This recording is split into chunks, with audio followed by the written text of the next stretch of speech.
നാട്ടുകൾ വിഷന്റെ news at 7 വാർത്തകളിലേക്ക് ഏവർക്കും സ്വാഗതം. വാർത്തകൾ ചുരുക്കത്തിൽ. കഴിഞ്ഞ ദിവസമുണ്ടായ ശക്തമായ കാറ്റിലും മഴയിലും മണ്ണാർക്കാട് താലൂക്കിൽ 14ഓളം വീടുകൾ തകർന്നു.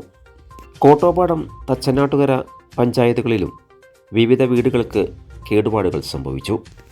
2 വില്ലേജിൽ ചെത്തല്ലൂരിൽ മാട്ടാൻ വീട്ടിൽ ബിയുമ്മയുടെ വീടിന് മുകളിൽ മരം വീണ് നാശമുണ്ടായി.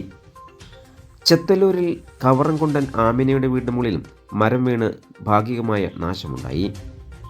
ചെത്തല്ലൂർ പാട്ടത്തോടി ഹമീദിൻ്റെ വീടിന് മുകളിലേക്ക് മരം വീണ് നാശനഷ്ടമുണ്ടായി.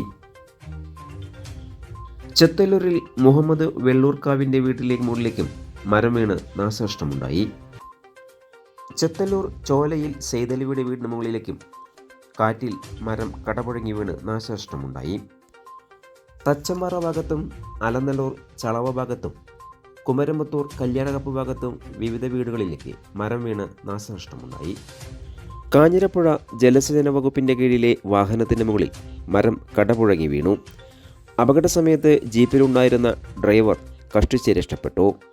തെങ്കര പുഞ്ചക്കോട് ഭാഗത്ത് കനാൽ പരിശോധനയ്ക്ക് എത്തിയതായിരുന്നു സംഘം. കൂടുതൽ വാർത്തകൾക്കായി നാട്ടുകൾ വിഷൻ ചാനൽ സബ്സ്ക്രൈബ് ചെയ്യൂ.